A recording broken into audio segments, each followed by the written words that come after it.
Ya, sekarang kita sampai pada bagaimana cara kita untuk lihat fasor pada elemen rangkaian listrik. Ada 3 elemen yang akan kita lihat, yaitu resistor, induktor, dan kapasitor. Video ini akan dibagi menjadi 2 bagian ya. Masing-masing video akan membahas 2 subtopik yang saling berkelanjutan. Oke, pada video kali ini kita akan bahas mengenai hubungan fasor pada elemen rangkaian listrik. Sebelumnya kita sudah mempelajari bahwa ada yang namanya fasor, yaitu fase dan vektor, ya. Sebelumnya kita sudah mempelajari apa itu fasor, ya. Kemudian bagaimana melakukan transformasi. Maksudnya di sini adalah transformasi fasor ya, dari rektangular ke polar atau sebaliknya. Nah, selanjutnya pada bahasan kita kali ini kita akan membahas bagaimana merepresentasikan fasor pada elemen resistor, induktor, dan kapasitor. Jadi ada 3 ya yang akan kita bahas. Saya mulai dari yang bagian resistor.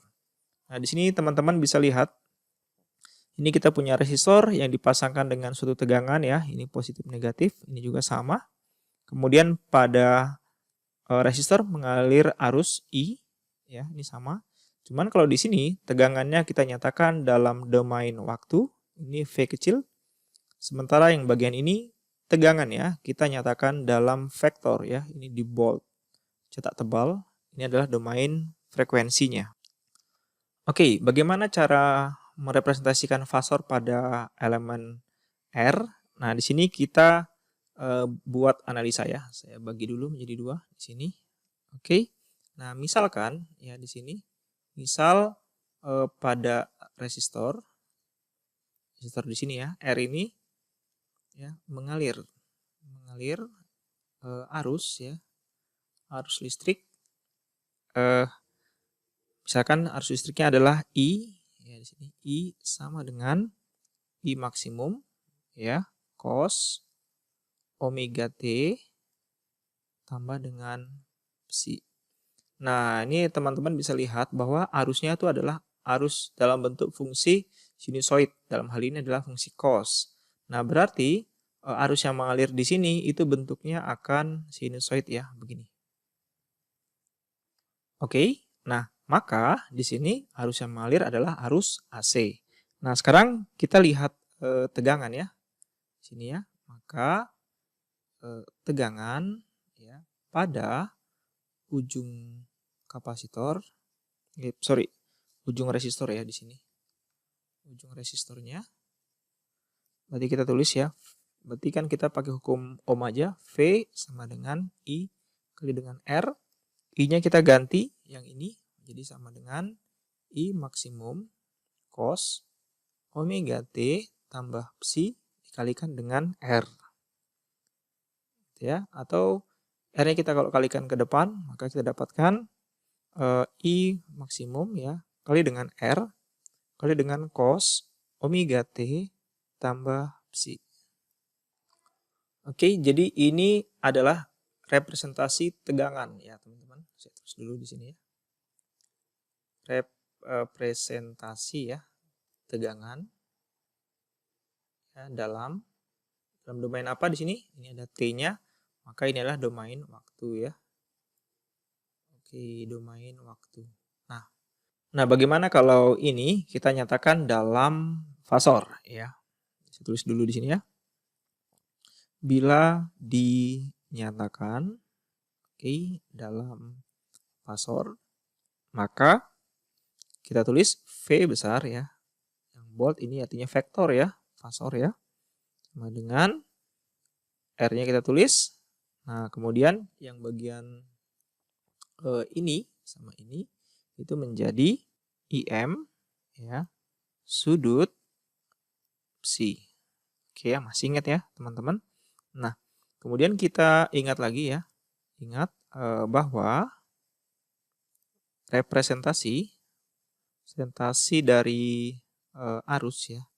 Arus dalam fasor ya, itu dapat ditulis Maksudnya yang bagian ini teman-teman.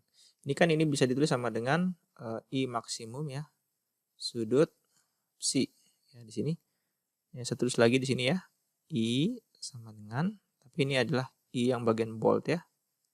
Sama dengan I maksimum sudut psi. Oke. Nah, sehingga di sini ya. Sehingga dapat kita tulis, saya turunkan sedikit. Ya. Dapat kita tulis berarti dari hukum Ohm ya. Ini kan saya tulis dulu bagian ini ya. Ini saya tulis begini. V ya, V yang bagian bold sama dengan R kali dengan IM sudut psi. Nah, ininya kita ganti ya. Kita ganti ke sini. Maka V ya sama dengan R kali dengan I. I yang fasor. Nah, oke, ini kita dapat suatu hasil ya, hukum Ohm ya. Tapi dalam bentuk fasor. Nah, jadi saya tulis di sini, ini adalah representasi ya, hukum Ohm ya, dalam fasor. Dan ternyata konsisten juga ya, hukum Ohm yang biasa ataupun hukum Ohm yang fasor itu tetap sama. Nah, artinya maksud saya begini, hukum Ohm di arus DC itu sama juga dengan hukum Ohm di arus AC. Bedanya kalau hukum Ohm di arus DC itu menggunakan nilai biasa ya, bukan fasor.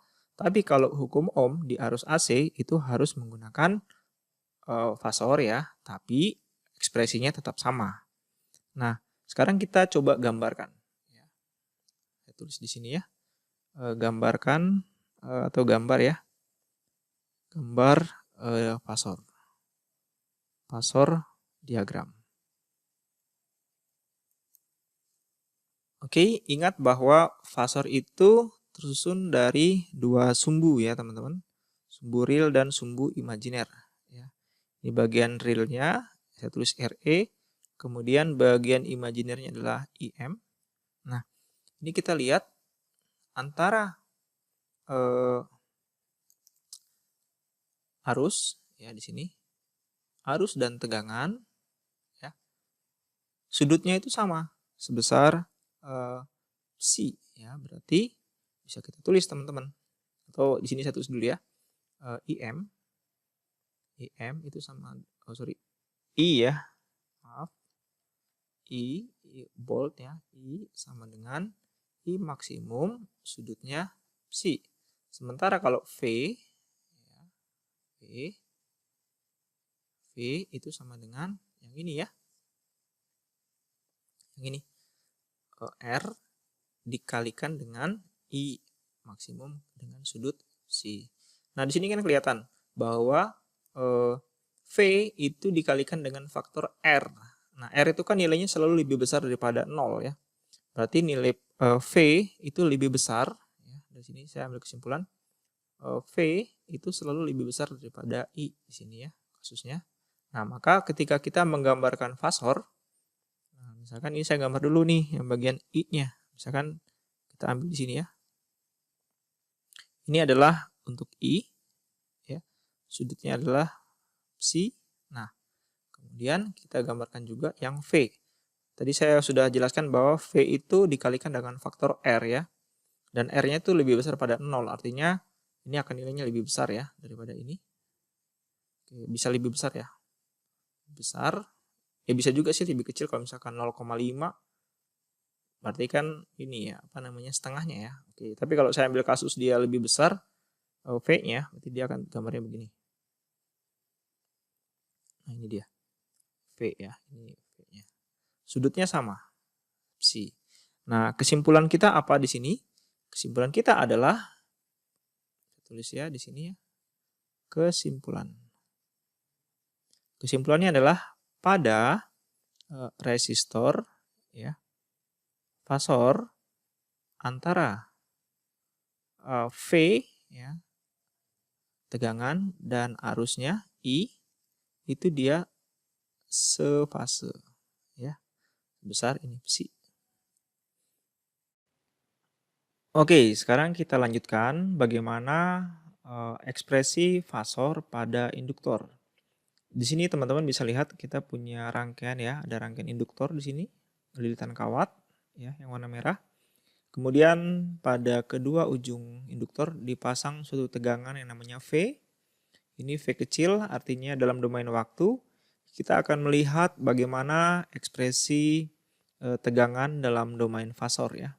Dalam bentuk fasor, yaitu domain frekuensi.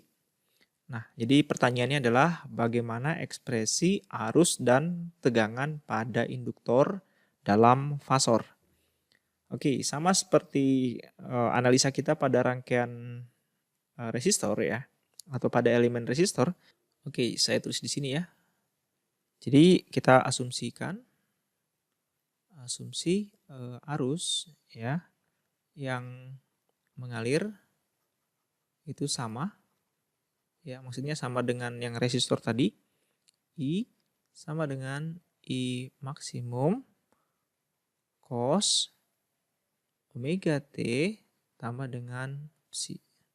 Nah, sekarang kita akan lihat bagaimana ya tegangan pada induktor. Jadi di sini saya tulis ya, maka tegangan pada induktornya. Di sini bisa kita lihat, masih ingat ya pada kuliah pengantaran analisis rangkaian, pada induktor itu tegangannya diekspresikan sebagai V sama dengan L dI dt ya. L dI dt. Nah, berarti kita tinggal masukkan ekspresi I ini ke dalam sini ya. Kita turunkan terhadap waktu. Jadi ditulis sama dengan L d dt ya, dari kita tuliskan ini semua. Berarti IM cos omega T tambah dengan psi. Oke, di sini sudah cukup jelas ya.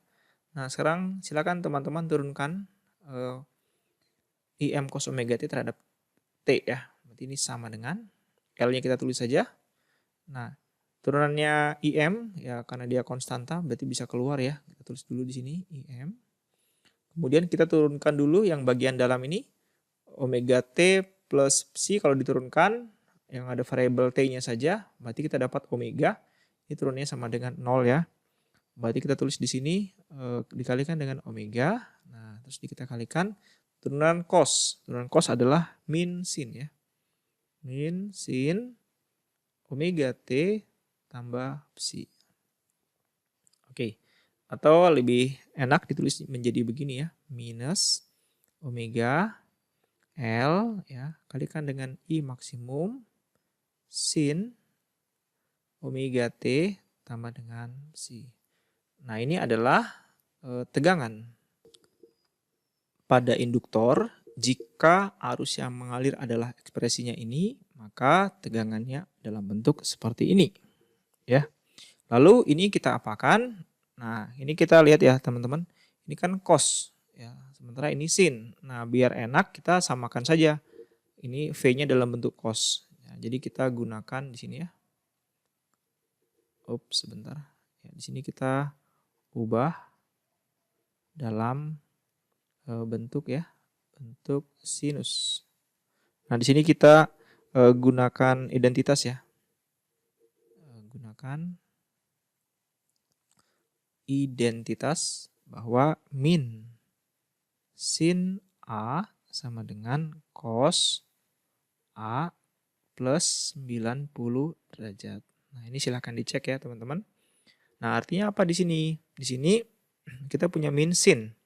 Jadi ini bisa ditulis menjadi ya V sama dengan, ya ini ubah jadi cos, jadi minnya hilang ya. Berarti ini menjadi omega kali dengan L kali dengan IM.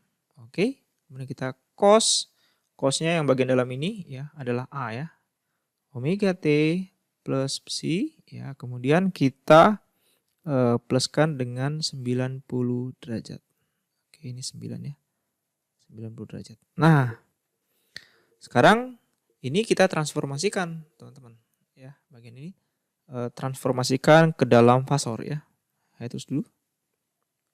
Transformasikan ke dalam fasor. Kenapa kita transformasikan? Karena kita ingin melihat ya kan tadi ya, kita ingin lihat bagaimana ekspresi arus dan tegangan dalam bentuk fasornya. Berarti di sini kita tulis ya V ya, dalam bentuk fasor tegangannya sama dengan omega L ya, IM-nya kita tulis dulu. Kan yang ini yang berubah ya menjadi dalam bentuk sudut ya. Oke, karena di sini ada 3 variabel di sini ya. Ini 2 variabel, kemudian ada konstanta.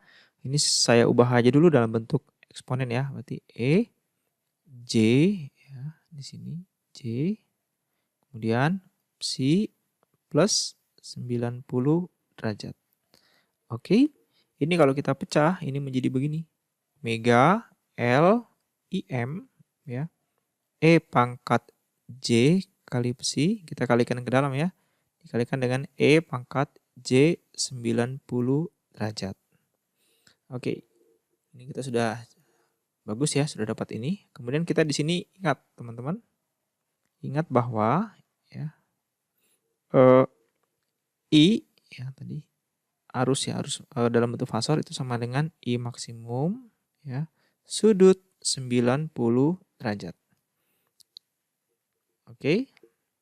Kemudian kita ingat juga yang pertama ya, ingat. Yang kedua kita ingat juga bahwa dari identitas Euler ya, E pangkat plus minus ya, J psi itu sama dengan cos psi plus minus sin psi. Oke ya. Nah, kita masukkan ya.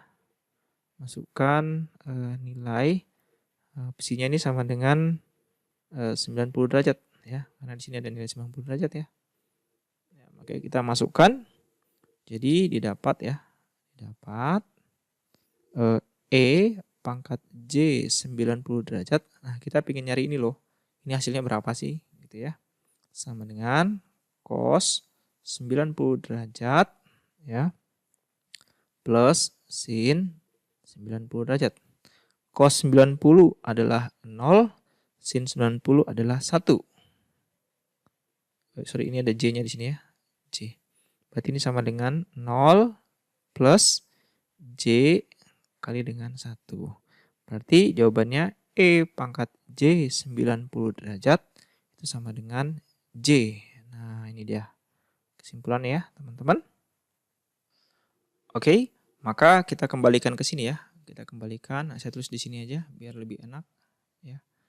Berarti maka didapat ya V-nya sama dengan omega L IM E pangkat J psi. Oke, teman-teman, kemudian yang bagian ini ya, yang bagian ini itu bisa ditulis menjadi I ya.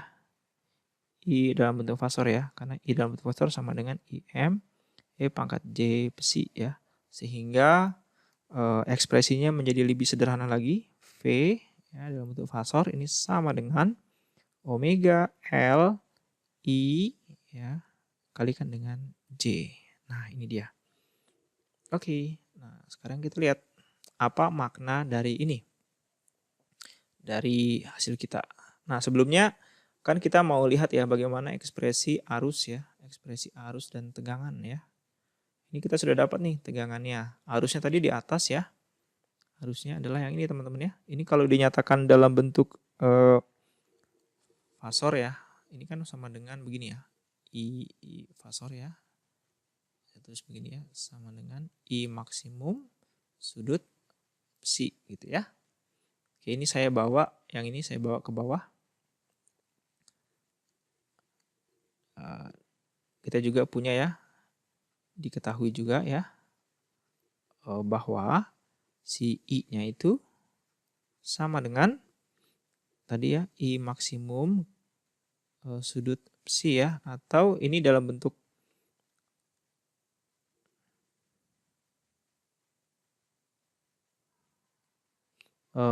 apa namanya sudut, kita bisa tulis begini ya, V sama dengan omega L ya IM sudutnya adalah psi plus 90 derajat. Oke, jadi di sini tampak bahwa ya, yang ini ya, teman-teman, yang bagian ini. Di sini saya tulis ya, tampak bahwa tegangan di sini ya, tegangan dalam fasor ya, atau V di sini ya, pada induktor ya. Oke, ini memenuhi teman-teman, memenuhi atau memiliki ya, memiliki magnitud atau besarnya ya. Magnitudnya sebesar omega L kali dengan IM. Nah, kemudian fasenya adalah psi plus 90 derajat. Nah, sementara kalau arusnya itu sendiri cuma begini. Nah, sehingga kalau kita gambar diagram fasornya ya. Oke, gambar diagram fasor. Nah, ini menjadi begini teman-teman. Kita buat dua ya. Ada sumbu realnya, kemudian ada sumbu imajinernya. Nah, kita lihat di sini. Arusnya itu misalkan kita ambil di sini ya. Ini adalah arusnya I. Ya, ini kita tebal karena dia fasor. Nah, kesudutnya adalah psi di sini misalkan begini. Nah, kan ini fasornya berputar ya ke sana omega. Nah, jadi kita bisa lihat karena ini bedanya adalah 90 derajat ya. Plus 90 berarti kan lebih dulu nih. Nanti kita gambar di sini. Nah, ini adalah sudutnya ya. Psi plus 90 derajat diukur dari sini sampai ke sini ya. Nah, ini adalah si tegangannya. Jadi dapat disimpulkan bahwa pada induktor yang dipasang dengan arus AC itu tegangannya mendahului arus ya, atau fasor tegangan mendahului fasor arus sebesar 90 derajat. Selanjutnya kita akan bahas tentang fasor pada kapasitor. Oke, itu tadi adalah video tentang fasor untuk elemen rangkaian listrik. Kalau kalian sudah cukup paham, nanti kita bisa lanjutkan lagi untuk melihat bagaimana ekspresi dari admitansi dan impedansi dari suatu rangkaian. Bye.